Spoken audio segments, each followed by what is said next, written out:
Esto es Tierra Santa, uno de los lugares de peregrinación más importantes del mundo. Escenario de una de las historias más grandes de todos los tiempos, el nacimiento de Jesús. Los visitantes se agolpan en la entrada de una cueva donde se supone que ocurrió la natividad.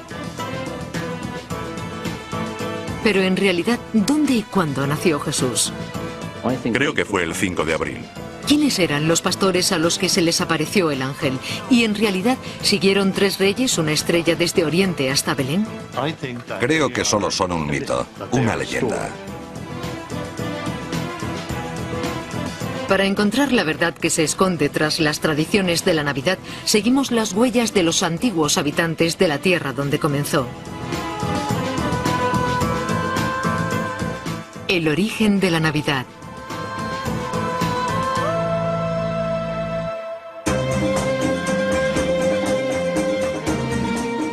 Para descubrir la verdadera historia de la Navidad y los milagros del nacimiento de Jesús, tenemos que viajar a las tierras situadas entre las arenas de Arabia y el mar Mediterráneo.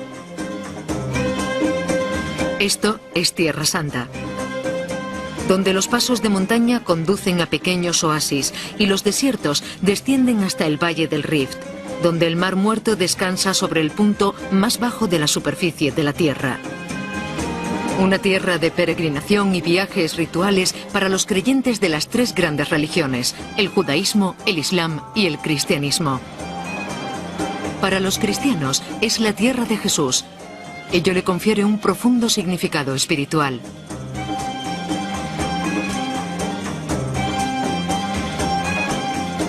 Hace 2000 años, la región que hoy ocupa Israel fue dividida en provincias romanas, incluyendo Galilea, Samaria y Judea, gobernadas por el cruel Herodes el Grande, rey de los judíos. La historia de la Navidad comienza cerca de las brillantes costas del mar de Galilea.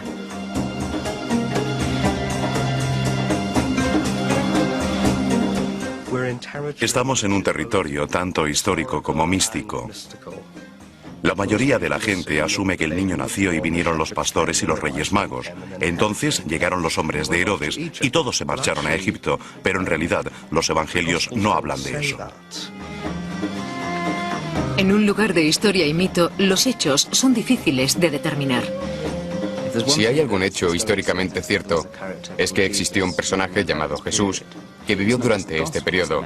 No solo lo nombran los evangelios, también lo hacen historiadores como Tácito y el judío Flavio Josefo. La fuente principal sobre la vida de Jesús son los 4 evangelistas, Mateo, Marcos, Lucas y Juan, pero solo 2 hablan de su nacimiento.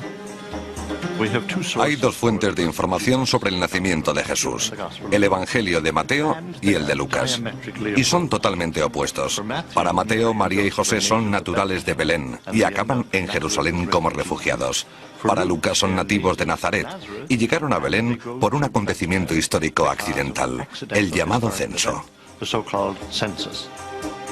Escribiendo unos 100 años después de la muerte de Jesús, los evangelistas no eran historiadores. Su principal preocupación era difundir el mensaje de Jesús.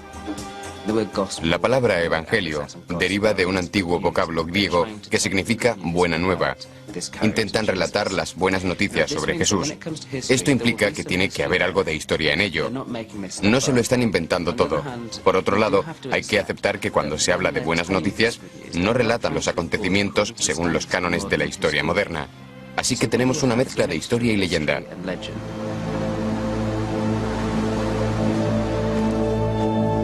La historia nos cuenta que la vida en la época de Jesús era más dura de lo que sugiere la leyenda. Había una crisis económica casi perpetua, sobre todo durante la ocupación romana, porque una vez que los romanos llegaban a un lugar, lo consideraban como una despensa, así que supongo que para la mayoría fue una época muy dura. La mayoría judía odiaba la presencia romana. La Biblia hebrea o Antiguo Testamento les prometía la llegada de un Salvador, pero ¿cuándo y dónde nacería? La tradicional historia de Lucas sobre el nacimiento de Jesús comienza a unos 130 kilómetros de Jerusalén, en la provincia de Galilea, en la pequeña aldea de Nazaret. De repente, este pequeño y oscuro lugar de Galilea es nombrado por primera vez y es una de las cosas más precisas de la historia, porque nadie habría inventado que el Mesías procedería de este pequeño y desconocido pueblo. Es como venir del lugar más insignificante y aburrido que se pueda imaginar.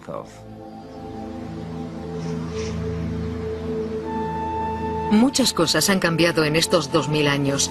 Hoy, Nazaret es una de las ciudades más importantes de la cristiandad.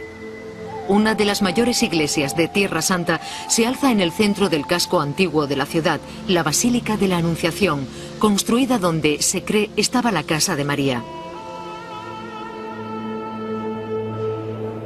Bajo su torre se puede acceder a una cueva, el lugar exacto donde se dice que el ángel anunció a la Virgen María la llegada de Jesús. La Anunciación, la aparición del ángel Gabriel a una joven, María, anunciándole que concebiría un hijo sin relaciones sexuales. La virginidad de María es uno de los conceptos clave de la Iglesia cristiana y ha hecho de la Basílica de la Anunciación uno de los principales lugares de peregrinación religiosa desde el siglo XII. Para los estudiosos actuales, la idea de la virginidad de María causa polémica. Sin embargo, la Iglesia la aceptó desde el primer momento. Vieron que una historia era mucho más que un hecho. También es un mensaje y estaban más interesados en la verdad del mensaje que en los detalles sobre quién, qué y dónde. Estoy abierto a los milagros y también a las explicaciones humanas. Todo depende de cómo se juzgue, si la virginidad de María existió o no. Me refiero a que muchos estudiosos no pueden creerlo, así que lo descartan. Algunos creen que solo forma parte de la historia debido a un error de traducción. Hay una cuestión en los evangelios sobre si María era virgen o no, porque toda la teoría se mantiene o se derrumba dependiendo de la traducción de una de las palabras hebreas. Y existe un gran debate entre los estudiosos de la Biblia sobre si la palabra se traduce como virgen o como mujer joven, que es más apropiada.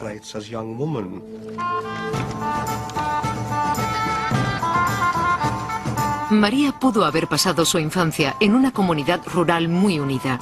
La vida entonces era relativamente corta, así que se casó mucho antes de cuando se hace hoy.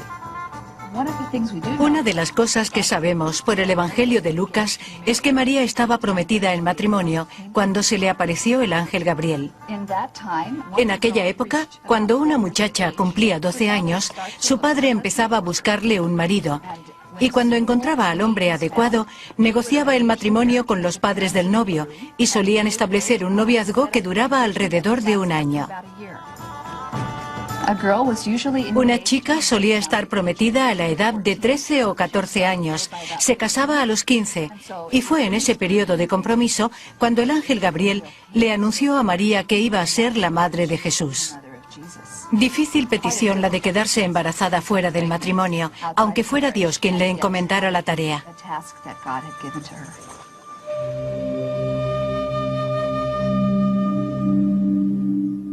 La reacción de José fue pensar que había cometido adulterio, y por ley estaba obligado a divorciarse de ella. Aún no estaban casados, pero romper un compromiso en aquella época era como un divorcio. Su intención, como buen judío, era dejarla.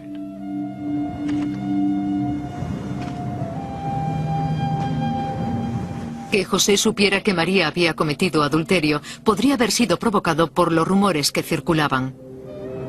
Uno de los aspectos interesantes del embarazo de María es que hay tradiciones sorprendentemente antiguas, fuentes anticristianas, que afirman que María tenía un romance con un soldado romano llamado Pantera. Durante mucho tiempo, la gente pensó que solo eran simples calumnias, pero ahora sabemos de la existencia de un soldado llamado Pantera que vivió en aquella época.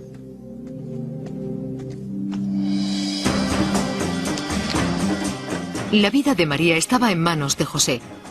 Hace 2000 años el castigo por infidelidad era la muerte por lapidación.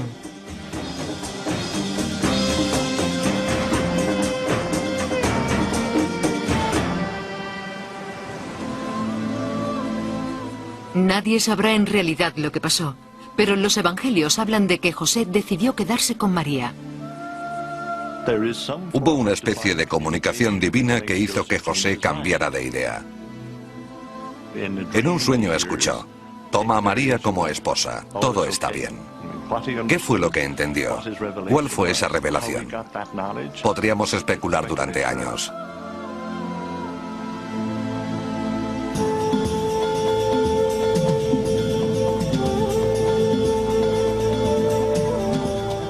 El siguiente capítulo de la tradicional historia de la Natividad habla de José viajando con María hacia el sur, hacia Belén, para un censo ordenado por los romanos.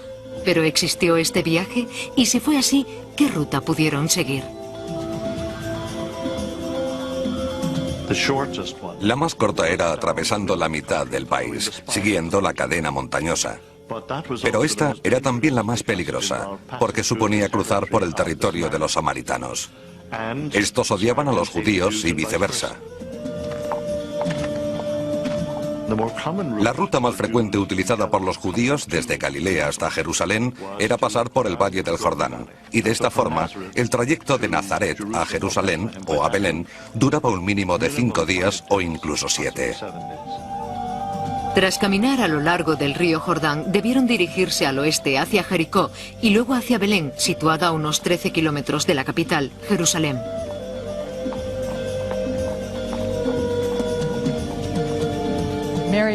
María y José debieron levantarse al amanecer del primer día de la semana siguiente al Sabbat y luego estar viajando hasta el viernes por la tarde, cuando comenzaba el siguiente Sabbat.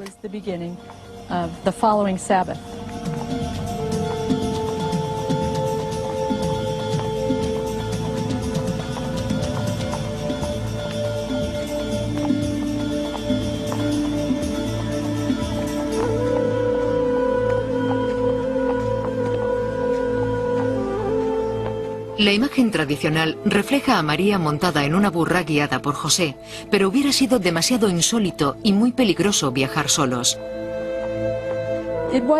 Era muy peligroso y necesitaban reunirse en grandes grupos para protegerse durante un largo viaje.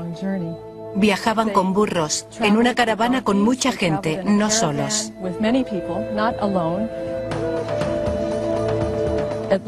Al menos una caravana de 50 personas. Los hombres y los muchachos viajaban delante y detrás, con las mujeres y los niños en medio. Eso los protegía, sobre todo, de los salteadores de caminos.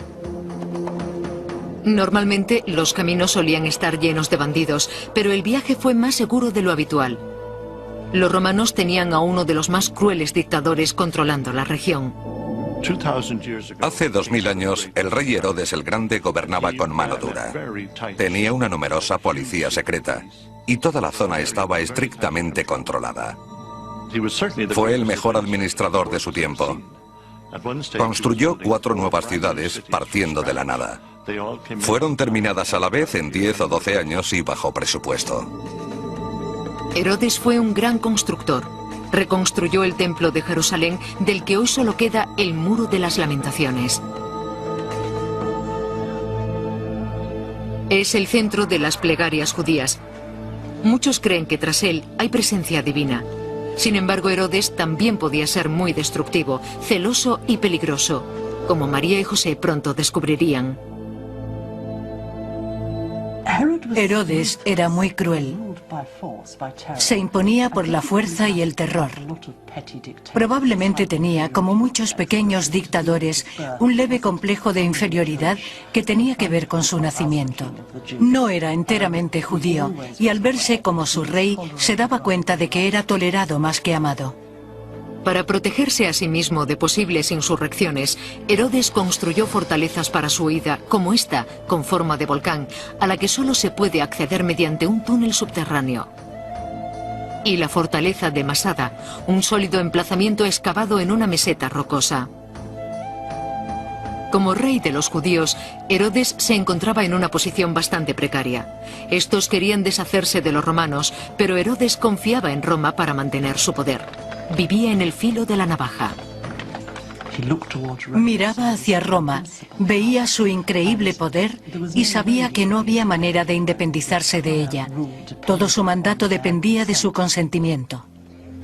De acuerdo con el Evangelio de Lucas, hacia el final del reinado de Herodes, los romanos ordenaron un censo, obligando a María y José a realizar el viaje desde Nazaret hasta Belén, un aspecto muy importante de la historia tradicional de la Navidad.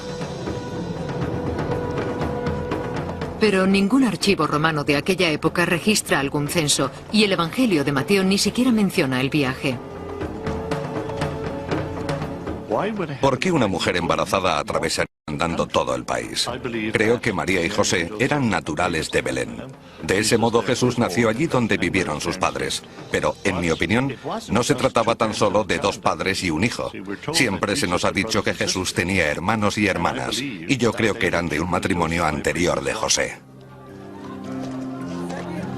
Algunos estudiosos sugieren que Jesús pudo haber tenido hasta 6 hermanos y hermanas, pero la historia tradicional sigue el Evangelio de Lucas, en el que María y José llegaron a Belén y buscaron un sitio para quedarse.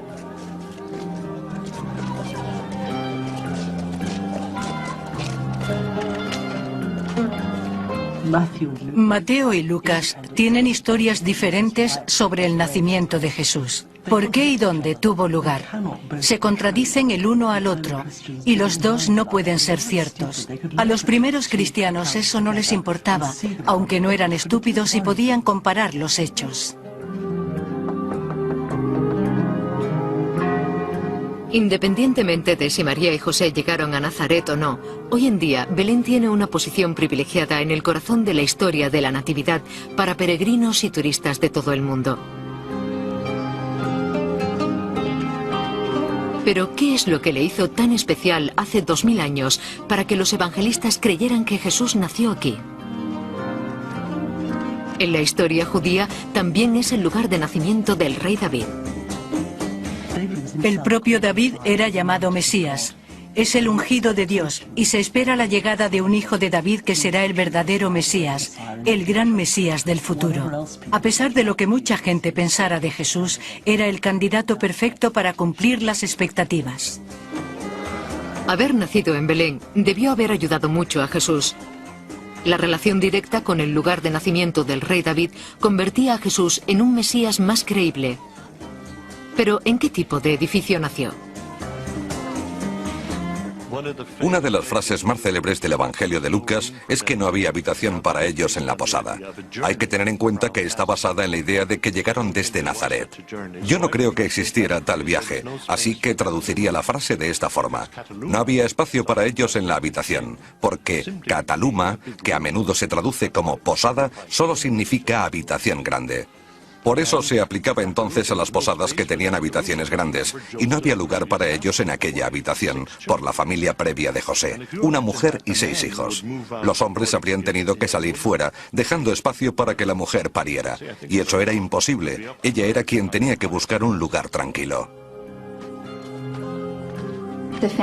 La familia se enfrentaba a la cuestión de dónde podía dar a luz.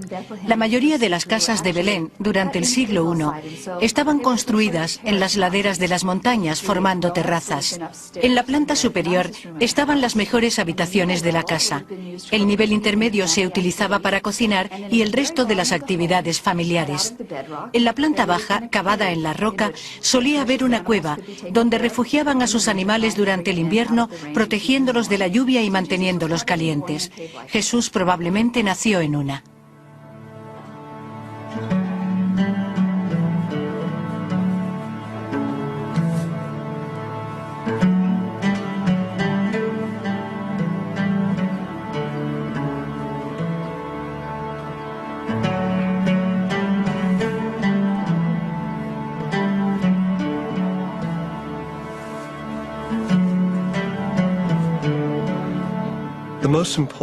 Lo más importante de la historia de la Natividad es que ese nacimiento ocurrió en realidad. Quizás un nacimiento milagroso, pero real, donde hubo una mujer, sangre, agua, dolor y agonía. Lo importante es que ese nacimiento tuvo lugar. Me refiero a que realmente existió.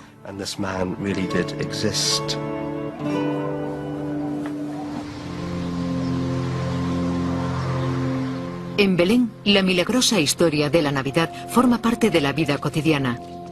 La iglesia de la Natividad es el epicentro de la ciudad, construida sobre el supuesto lugar del nacimiento de Jesús.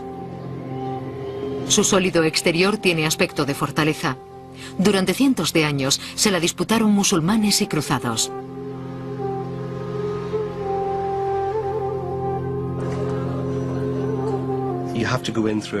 Hay que atravesar una pequeña puerta para entrar, que ha estado ahí desde la época de los cruzados.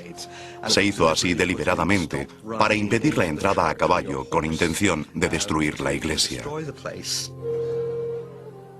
Se percibe un sentimiento de humildad. Para entrar en este lugar sagrado hay que agacharse. Entonces se retrocede en la historia.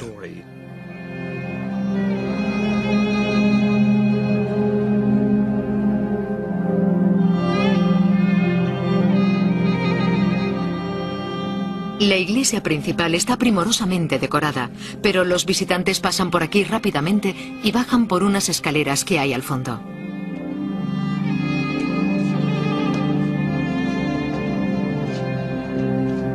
Al final hay una cueva que representa el verdadero corazón de la cristiandad, el lugar donde se piensa que María dio a luz a Jesús. Una estrella de plata con 14 puntas señala el lugar donde se cree que nació.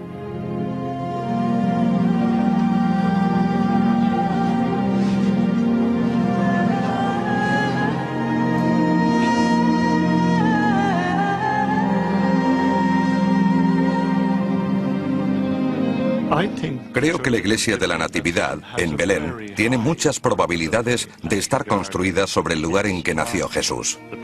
En primer lugar, consagra una cueva. Está situada bajo la iglesia. Es el centro de atención hoy en día y fue excavada en los años 60. Había vestigios de que fue utilizada para almacenar grano y para los animales durante el primer siglo, antes y después de Cristo. La cueva comenzó a ser venerada muy pronto. Los peregrinos empezaron a llegar en el siglo II, pero hubo una explosión de turismo religioso en el siglo IV.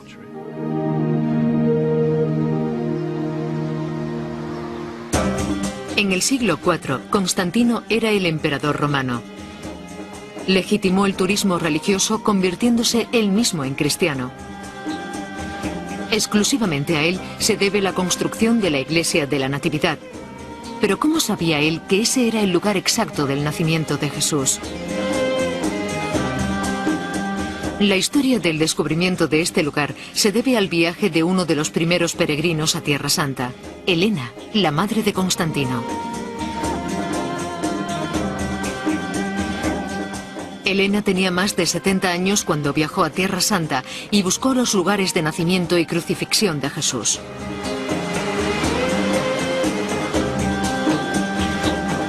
El emperador Constantino envió a su madre, Helena, a buscar pruebas que verificaran la historia cristiana. Ella viajó por toda Tierra Santa y se estableció en este lugar. La razón es que en aquel sitio la gente recordaba que había existido un templo pagano. Antes de Constantino, los romanos habían intentado destruir por completo la cristiandad, levantando sus templos paganos sobre importantes lugares cristianos. Un lugar cristiano donde la gente se reunía para rezar y recordar el nacimiento de Jesús era uno de los primeros candidatos a ser devastado para construir un santuario pagano en él. Así que Helena encontró el templo pagano y decidió que fue allí donde había nacido Cristo. Con la conversión de Roma, la cristiandad se expandió por toda Europa y los peregrinos comenzaron a viajar a Tierra Santa a miles. En cada lugar de importancia en la vida de Jesús hay un edificio que lo conmemora. La iglesia de la Natividad es el lugar donde comenzó todo. Hay algo bastante impresionante en el hecho de bajar las escaleras y entrar en la pequeña cámara. Es muy emocionante. Me refiero a que despierta la imaginación de la gente. Es un maravilloso lugar de peregrinación y rezo. Experimento un sentimiento de humildad al entrar en la cámara. Siento que piso sobre las huellas de los cruzados y los pobres peregrinos que lo dejaron todo en Europa para visitar Tierra Santa y que probablemente murieron en el camino de vuelta. Es una experiencia muy dinámica si pensamos en los anteriores visitantes. También hay algo agradable en el hecho de encontrarse bajo una enorme iglesia. No está en el lugar más alto y reluciente del altar, con muchas velas rodeándolo, sino que hay que bajar. Creo que es un buen indicio para descubrir la verdad sobre la Navidad, bajo el resplandor y el movimiento de todos los añadidos históricos. Muchos estudiosos creen que el añadido histórico de más importancia fue la actual fecha de celebración del nacimiento de Jesús. La celebración del nacimiento de Jesús es el 25 de diciembre y se debe únicamente a una decisión arbitraria tomada por el emperador Constantino. Quería que coincidiera con la fiesta pagana del Hijo Invencible de los auténticos vencedores. Esta famosa fiesta romana, que representaba la victoria de la luz frente a las tinieblas, fue elegida por el todopoderoso emperador Constantino como el día de Navidad. La cristiandad fue sustituyendo a la religión pagana del mundo antiguo. Tiene mucho sentido el hecho de hacer suyas las grandes fiestas paganas. El bonito simbolismo de la luz y la oscuridad tiene algún sentido, pero no existe ningún motivo para creer que Jesús nació en diciembre. ¿Cuándo nació realmente? En aquella época no existían archivos de nacimientos, pero ¿hay algo en la propia historia que pueda servirnos de pista? Sabemos bastante sobre cómo era Belén hace 2000 años debido al trabajo de los arqueólogos. En la época del nacimiento de Cristo, la ciudad era una simple aldea, y así hubiera seguido, cultivando la tierra del gran valle que se extiende ante ella, pero se encontraba al borde del desierto, donde la tierra es pobre para la agricultura, pero excelente para el pastoreo de ovejas. De acuerdo con la historia, los pastores sacaban sus rebaños a pastar en la época en que Jesús nació, pero podrían haberlo hecho en realidad con las heladas de invierno y las frecuentes lluvias de la zona. El invierno es muy frío en esa parte del mundo y probablemente era imposible estar en el campo en esa época. Hay una razón más poderosa para pensar que nació en primavera y para que los pastores pasaran la noche fuera vigilando. Es la época en que nacen los corderos. Ya fuera en primavera o en invierno, el Evangelio de Lucas dice que los asustados pastores fueron informados del nacimiento por una visita angelical. Vivían en un mundo en el que Dios aparece donde hay ángeles. Si la gente tiene en su mente el vocabulario, la imaginería de una visita angelical, son propensos a experimentarla. Creo que deberían haberse asustado, pero no lo hicieron. Diría que no tuvieron por qué sorprenderse. Algunos creen que aquello tiene una explicación más terrenal que la visita de un ángel. En una aldea tan pequeña, los pastores debían conocer el estado de María, sobre todo si ella y José eran naturales de allí, como sugiere el Evangelio de Mateo. Lo que creo que ocurrió es que tenían parientes pastores. Y una vez María dio a luz a Jesús, enviaron a una pareja de jóvenes para que le dijeran a sus tíos o primos que tanto la madre como el hijo estaban bien. Ellos eran mensajeros. La palabra para denominarlos es angeloi, y aquello sugirió a Lucas que se trataba de mensajeros divinos. Así que, en vez de una pareja de niños avisando a sus tíos, tenemos mensajeros celestiales, ángeles que hablaban al mundo. Lucas da una dimensión teológica a simples acontecimientos mundanos. Nunca sabremos si aparecieron realmente ángeles, pero ¿había algo especial respecto a los pastores para ser los primeros en recibir las buenas noticias? Los pastores solían ser de clase baja. En la ley judía no existe nada parecido a un buen pastor. Los pastores son, por definición, criminales, porque al no ser vistos podían robar lana y vender carne. Todo esto era posible. Así que quizás la aparición de un ángel a los pastores tenga un significado mítico. Se trata más de un mensaje que de un hecho. Jesús dirigió su mensaje a lo más bajo de la sociedad, a los pobres y abatidos, a la gente que no tenía ninguna influencia política o religiosa. De este modo, Jesús, que más adelante ayudaría a los pobres, de pequeño ayudó a los pastores. Así que es muy apropiado que estos fueran los primeros en reconocer el nacimiento del buen pastor. En la versión de la historia de Mateo no se menciona a los pastores, pero añade otro grupo a la escena de la Natividad, los Reyes Magos de Oriente, que viajan hacia Belén para visitar al niño Jesús guiados por una nueva estrella.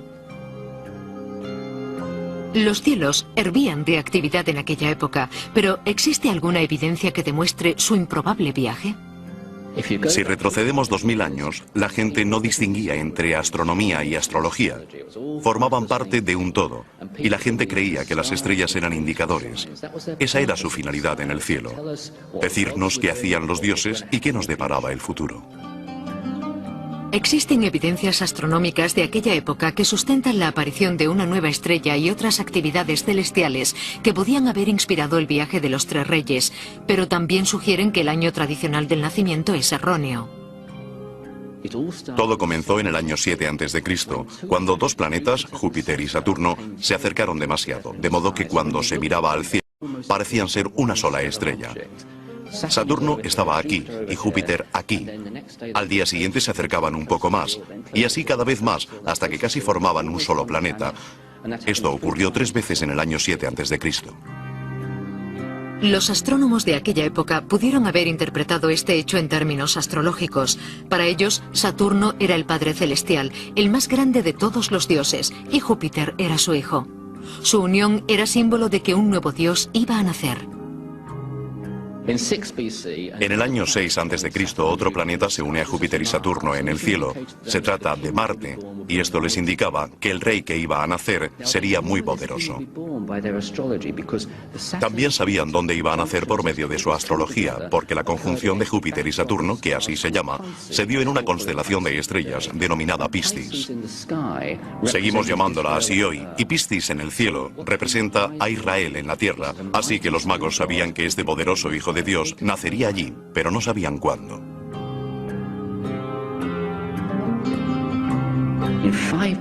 En el año 5 a.C. apareció un brillante cometa en el cielo. Un famoso astrólogo egipcio llamado Ptolomeo nos dice que si un cometa aparece por el este, significa que un hecho va a ocurrir en poco tiempo. Si aparece por el oeste, se retrasa. Y el Evangelio de Mateo nos habla de que los Reyes Magos siguieron a la estrella desde el este. Creo que vieron este cometa en Oriente, lo que significaba que el evento iba a tener lugar muy pronto. Así supieron cuándo marcharse.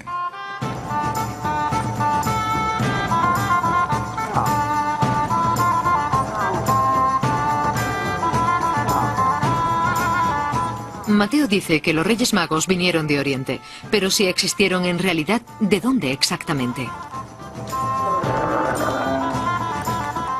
Afirma que trajeron oro, incienso y mirra, regalos que probablemente compraron por el camino si llegaron por la ruta de las especias. La ruta de las especias comenzaba en el Yemen actual.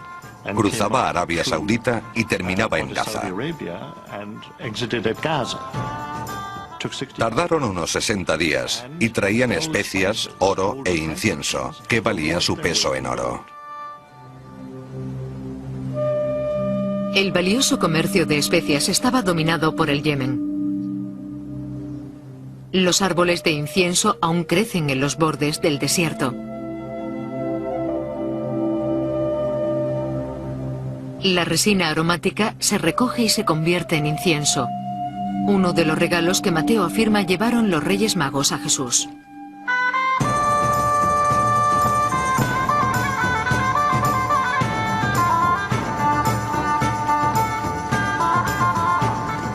Si venían del Yemen, quizás compraron otros regalos para Jesús a su paso por lugares como Petra, una ciudad excavada en la roca que era la más importante encrucijada comercial de Oriente Próximo. Pero el lenguaje del Evangelio de Mateo podría sugerir que los Reyes Magos tenían otro origen. Una de las cosas más extrañas sobre el modo en que se cuenta la historia de la Natividad es que nos habla de 3 reyes, y probablemente no fueron 3. Y también que no fueran reyes, que es otro de los aspectos extraños. El número 3 viene del hecho de que fueron 3 regalos, oro, incienso y mirra. Pero Mateo no dice que fueran reyes, los llama magoi. Magoi es de donde proviene la palabra mago. Es de origen persa, por lo que probablemente vinieran de la zona de lo que es hoy Irán e Irak, conocida en la época antigua como Mesopotamia, cuya capital era Babilonia.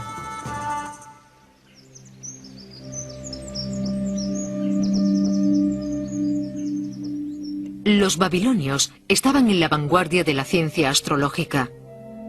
Conocían el cielo como nadie de Oriente Próximo.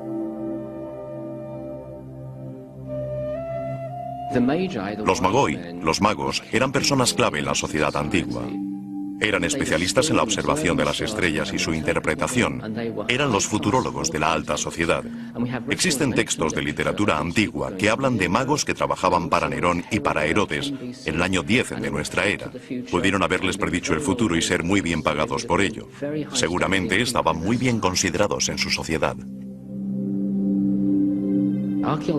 Los arqueólogos descubrieron estas tablas de arcilla a unos 50 kilómetros al norte de la antigua Babilonia, donde se describe la triple conjunción de Júpiter y Saturno en el año 7 a.C. Parece ser una predicción de algo que iba a suceder. Los astrónomos eran tan buenos que podían predecir estas cosas. Significa que era importante, o no lo hubieran escrito. Siguiendo el cometa desde Babilonia, los magos pudieron seguir parte de la ruta conocida como el Creciente Fértil. Bordeando el desierto de Arabia, su viaje hacia Judea debió tomarles menos de un mes.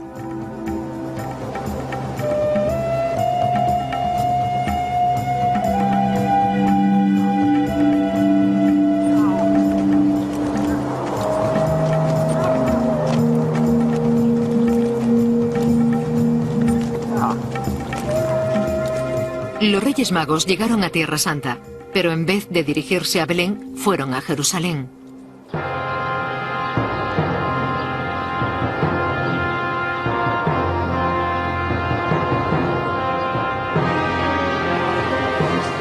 Quizás pensaban encontrar allí al Hijo de Dios, puesto que era la capital.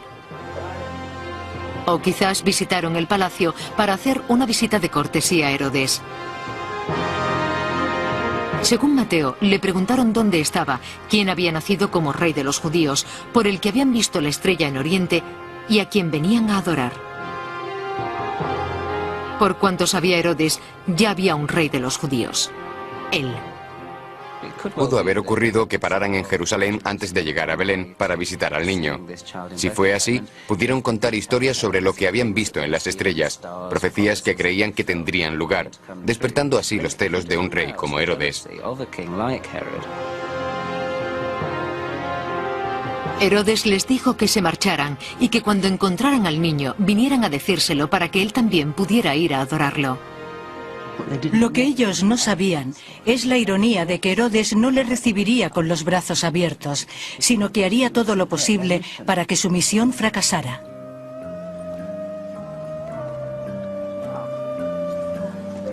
Una vez que dejaron a Herodes, que ya planeaba la muerte del niño, los magos partieron hacia Belén, siguiendo la peculiar estrella que anunciaba el nacimiento de Jesús.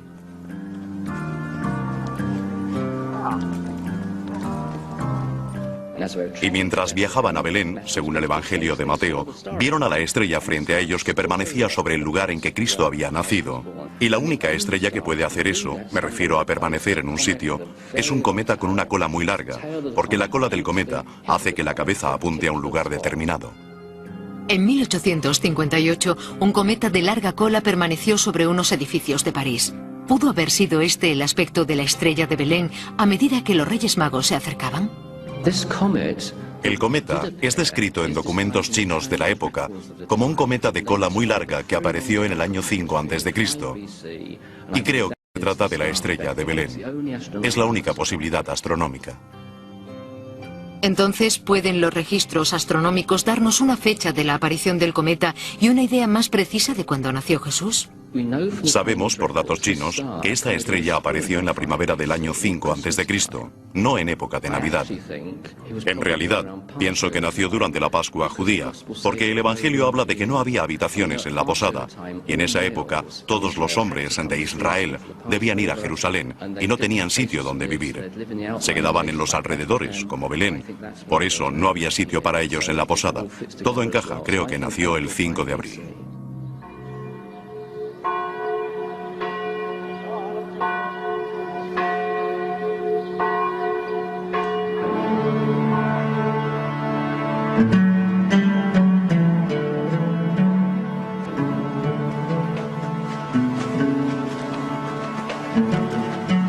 La llegada de los Reyes Magos y la ofrenda de regalos completan la imagen tradicional de la Natividad.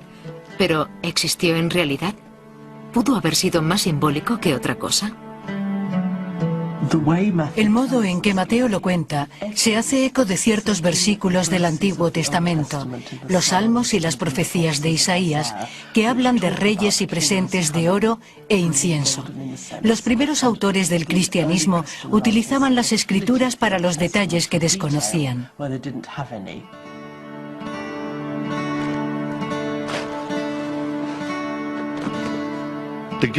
Los regalos se mencionan como dinero y especias. Para mí son tan solo un relleno de la profecía de Isaías, capítulo 16, donde se habla de que los visitantes de Oriente traen oro e incienso.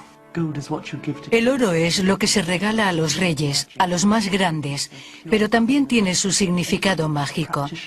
Es el elemento puro que todos los magos desean crear. El incienso se utilizaba en los templos. El motivo era bastante práctico en aquella época, y es que había grandes cantidades de sangre allí, provocando mal olor. Así que el incienso cubría el olor de la sangre de los animales sacrificados. La mirra es más extraña, ya que tiene dos aplicaciones corrientes. Se utilizaba como anestésico para calmar el dolor y como ungüento para los cadáveres. Es una especie de conservante. Creo que los Reyes Magos que fueron a Belén a visitar a Jesús son un mito, un relato. Todo resulta muy elaborado. Hoy sería imposible imaginar que si naciera un niño en un barrio pobre, en una mísera parte del mundo, apareciera el presidente de los Estados Unidos para entregarle riquezas que nunca hubieran imaginado. No resulta históricamente plausible, pero en realidad es una hermosa fantasía. Existieran los Reyes Magos o no, el homenaje que rindieron al niño Jesús es una de las imágenes clásicas de Navidad. Pero la iglesia de la Natividad, donde se dice que tuvo lugar este hecho, oculta un oscuro secreto. En una serie de cuevas subterráneas yacen restos de cientos de esqueletos. Se dice que son todo lo que queda de los niños masacrados por Herodes. Los esqueletos huelen a mirra. Como todo lo relacionado con la historia del nacimiento de Jesús, estas cuevas son visitadas y veneradas.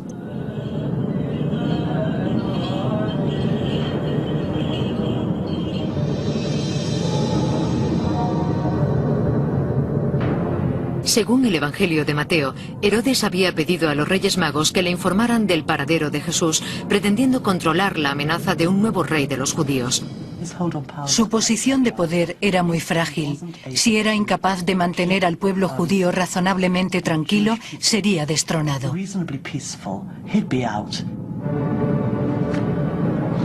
Los Reyes Magos nunca le dijeron dónde se encontraba Jesús, así que decidió echar sus redes.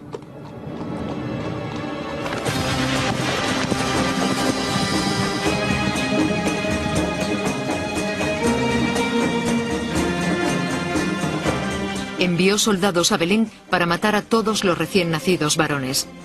Este asesinato masivo se realizó con la esperanza de proteger su poder y su relación con Roma. El poder de Roma era invencible. Era el más grande en aquella parte del Mediterráneo. Y si no puedes vencer al enemigo, únete a él. Según Mateo, José fue alertado en un sueño de que cogiera a María y al niño y escaparan de inmediato a Egipto. Pienso que la huida a Egipto mencionada en el Evangelio de Mateo es históricamente correcta, porque Belén, en la época del nacimiento de Jesús, era la aldea más temible de Palestina. Estaba llena de miedo y aprensión. La policía secreta de Herodes, cuya existencia se corrobora en los escritos del historiador contemporáneo Flavio Josefo, recorría toda la aldea vigilando que nadie incumpliera las normas. Nos los imaginamos como a los informadores de la Gestapo que se infiltraban en la sociedad. Todos sabían que a Herodes no le costaría nada arrasar la aldea. José y quizás muchos otros pensaron: vámonos de aquí hasta que este lunático se muera. Para mí, históricamente, no hay nada más probable. De acuerdo con la historia, Jesús escapó, pero hubo un baño de sangre en Belén.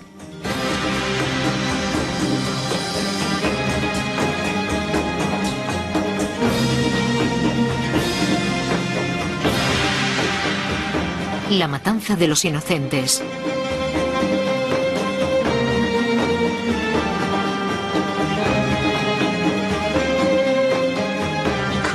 ¿Puede alguien ser tan cruel?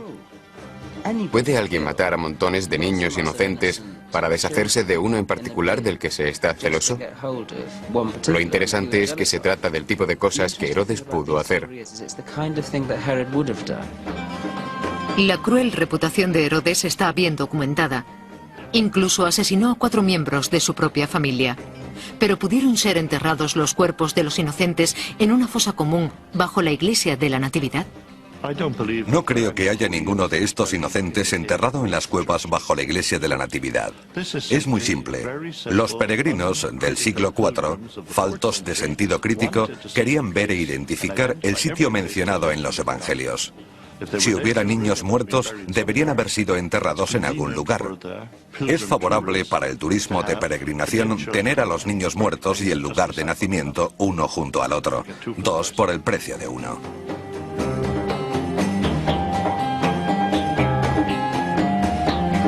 Hubiera matanza o no, la huida a Egipto tuvo que presentar muchas dificultades físicas y psicológicas.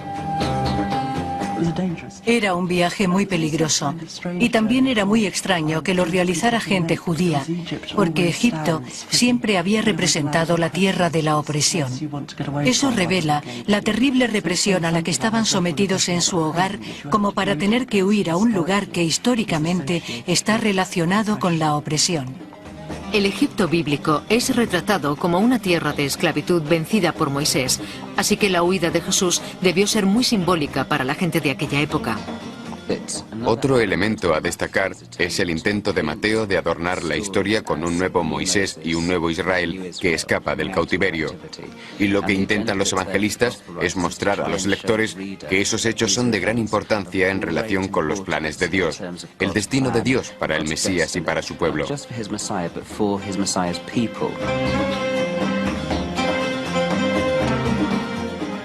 María y José huyen a Egipto y solo regresan tras la muerte de Herodes. La historia, que comienza con milagros y un niño en un pesebre, acaba con la huida del asesinato. La historia de la Natividad, sobre todo cuando se le aplica su verdadera dimensión real, es de gran importancia hoy. Quizás sea más importante que cualquier otro periodo de la historia, porque Jesús, siendo un niño, es forzado a huir de Belén, al verse amenazada su vida. En otras palabras, su niñez refleja la de muchos niños de hoy, obligados a huir por culpa de la guerra.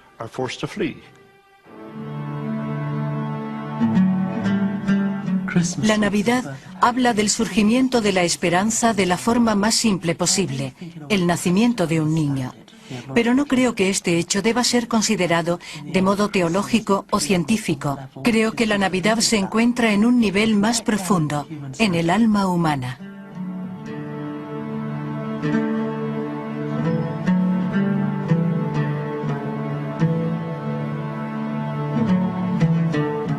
La historia de la Navidad tiene un lugar en el corazón de millones de personas.